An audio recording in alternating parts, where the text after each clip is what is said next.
So students, welcome back to my channel, that is The Educator. Today we are going to start our general English speaking part 24, in which we are going to discuss about the behavior of the nouns, which I discussed in previous class also. Today also we are going to discuss about that topic, behavior of the nouns.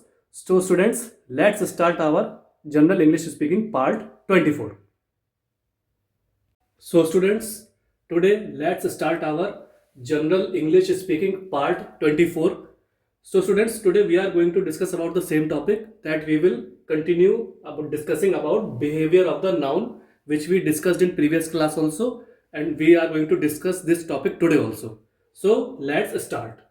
Behavior of the noun means संज्ञा का व्यवहार. ठीक है. Rule to जो मैं आपको पहले समझा चुका हूं, अब मैं उसके आपको एग्जांपल्स बता देता हूं. ठीक है, उसके कुछ उदाहरण मैं आपको बता देता हूं.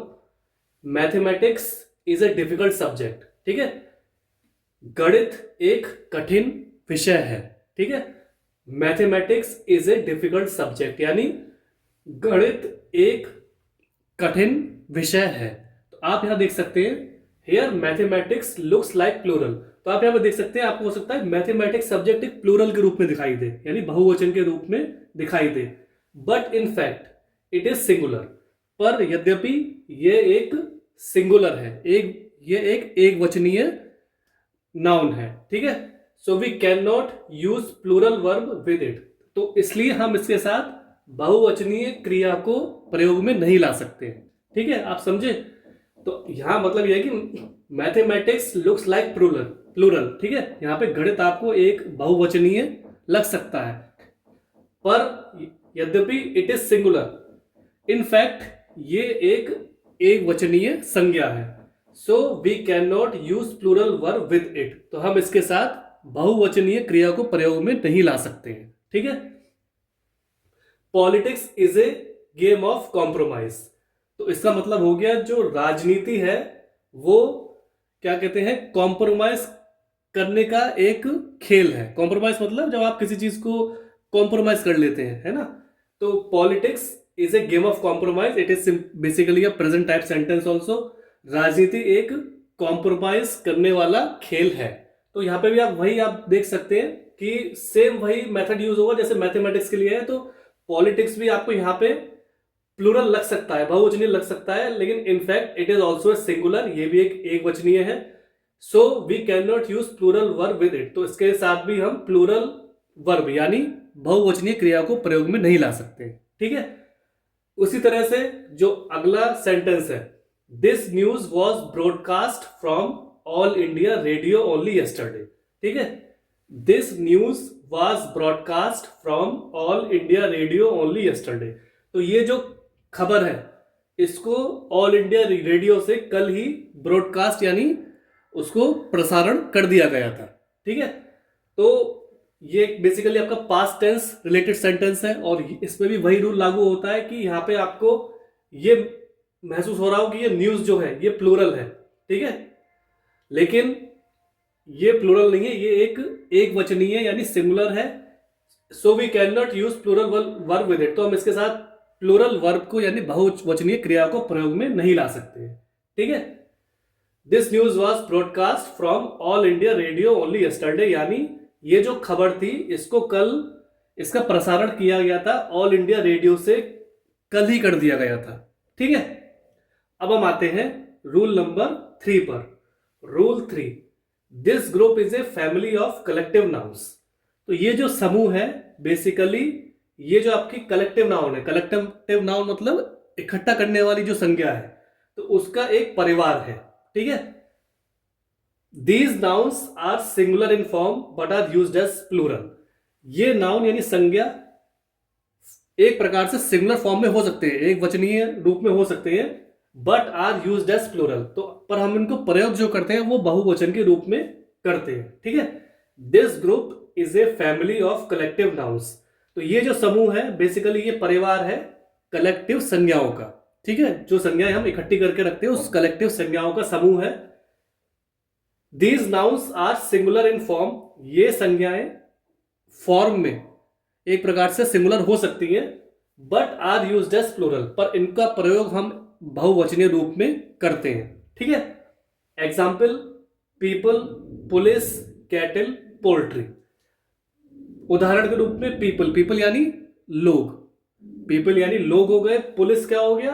पुलिस आपकी एक अथॉरिटी हो गई जो आपके जहां भी क्राइम होता है वहां जाती है और वहां कल्प्रिट्स को पकड़ती है, ठीक है।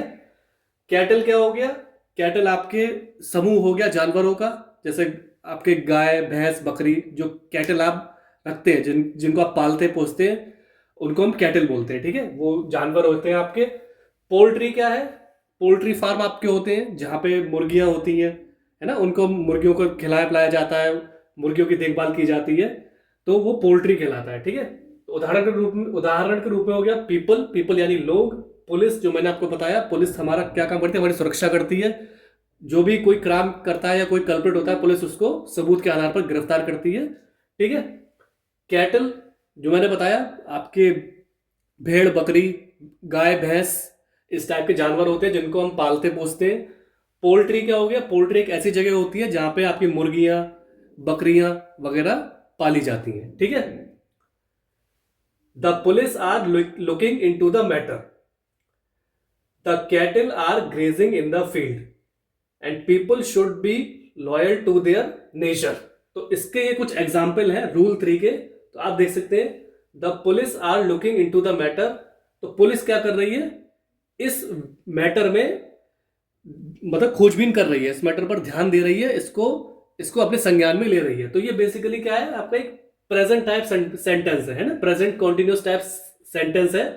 The police are looking into the matter, तो जो पुलिस है वो इस मैटर में, इस विषय में संज्ञान ले रही है। तो इसमें क्या हो रहा है? जो मैंने आपको डेफिनेशन में समझाया, तो वो चीज यहां पे लागू हो रही है, ठीक है। The cattle are grazing in the field, जो कैटल है ये फील्ड में यानी खेतों में ग्रेज कर रहे हैं, मतलब उसमें वहां पे वो अपना गाय जो भी घास वगैरह चर रहे हैं या वहां पे वो घूम रहे हैं, ठीक है। कैटल क्या करती है? बेसिकली खेतों में वो घास वगैरह चरेगी या वो ऐसे नॉर्मली टहलेगी खेतों में, ठीक है। The cattle are grazing in the field, basically ये भी प्रेजेंट कंटिन्यूस टाइप सेंटेंस है। जो आपके कैटल है वो फील्ड में ग्रेज कर रहे हैं, मतलब घास वगैरह या जो भी है वो उसको वहां पे खा रहे हैं, ठीक है। तो इसमें वही रूल लागू होता है जो रूल 3 जो मैंने अभी आपको समझाया है, ठीक। People should be loyal to their nation, मतलब लोगों को अपने राष्ट्र के प्रति लॉयल होना चाहिए, मतलब ईमानदार और ऑनेस्ट और कर्तव्यनिष्ठ होना चाहिए, ठीक है। तो ये बेसिकली क्या है? ये एक तरह से सेइंग भी है, एक तरह से ऑर्डर भी है, और कमांड भी है, और एक सजेशन भी है ना, कि people should be loyal to their nation, मतलब लोगों को अपने राष्ट्र के प्रति ईमानदार होना चाहिए, कर्तव्यनिष्ठ होना चाहिए, और एक जिम्मेदार नागरिक होना चाहिए, ठीक है। तो इसमें भी वही रूल लागू होता है रूल 3 का, जो अभी मैंने आपको यहाँ पर समझाया है। तो ये उसके 3 एग्जाम्पल हैं जिसे आप समझ सकते हैं, ठीक है। Now we will move to rule 4। अब हम रूल 4 पे आते हैं, जो क्या कहता है? This group is family of those nouns which are generally used in the singular. तो ये जो समूह है ये उन संज्ञाओं का परिवार है जो बेसिकली सिंगुलर यानी एक वचन के रूप में प्रयोग किए जाते हैं, ठीक है। This group is family of those nouns, यह समूह उन संज्ञाओं का परिवार है विच आर जनरली यूज्ड, जो बेसिकली प्रयोग में लाए जाते हैं इन द सिंगुलर यानी एक वचन के रूप में, ठीक है। Example: poetry, advice, hair, information, scenery. तो उदाहरण के रूप में आप देख सकते हैं, पोएट्री यानी जो कविताएं लिखी जाती है। पोएट्री क्या होता है कि हाँ, कविताएं हो गई, जो आपके पोएट होते हैं जो पोएट्री यानी कविताएं लिखते हैं, है ना, कहानियां लिखते हैं, कविताएं लिखते हैं, तो उनको जब वो उस पोएम को रिसाइट करते हैं, उस पोएट्री को दोहराते हैं, तो उसको हम पोएट्री यानी कविता वगैरह बोलते हैं, ठीक है। एडवाइस मतलब सलाह देना, जैसे हम किसी को सलाह देते हैं तो एडवाइस का मतलब होता है किसी को सलाह देना ताकि वो उसके काम आ जाए। हेयर क्या हो गया? हेयर आपके बाल हो गए, आपके सर के ऊपर जो हेयर है, जो बाल है, उसको हम हेयर यानी बाल बोलेंगे, ठीक। इंफॉर्मेशन क्या हो गया? इंफॉर्मेशन मतलब जानकारी, जानकारी किसी भी रूप में हो सकती है, ठीक है। जानकारी, इंफॉर्मेशन का मतलब हो जाता है जानकारी, ठीक है। सीनरी, सीनरी मतलब एक ऐसा दृश्य जो आप देखते हैं, जैसे आप कहीं घूमने जाते हैं, कहीं आपने कोई अच्छी सीनरी देख ली, कोई अच्छा दृश्य देख लिया, ठीक है, आपने सूरज को ढलते हुए देख लिया, ठीक है, आसमान को, नीले आकाश को आपने देख लिया, आपने समुद्र का नजारा देख लिया, एक ब्यूटीफुल सीनरी यानी पिक्चर आपने देख ली, तो उसको हम कहते हैं सीनरी। ठीक है, तो इसका एग्जाम्पल यही थे, पोएट्री यानी कविताएं लिखना या पढ़ना, ठीक, एडवाइस यानी सलाह देना, हेयर यानी बाल, इंफॉर्मेशन यानी जानकारी, सीनरी मतलब कोई ऐसा दृश्य जहां पे आपको आनंद आ रहा है देखने में, है ना, ऐसा दृश्य हो गया जहां पे आप समुद्र का आनंद उठा रहे हैं, समुद्र की लहरों का आनंद उठा रहे हैं, ठीक, आकाश के नीले बादल को आप देख रहे हो, सूरज को ढलते हुए देख रहे हो, तो वो कहलाती है सीनरी।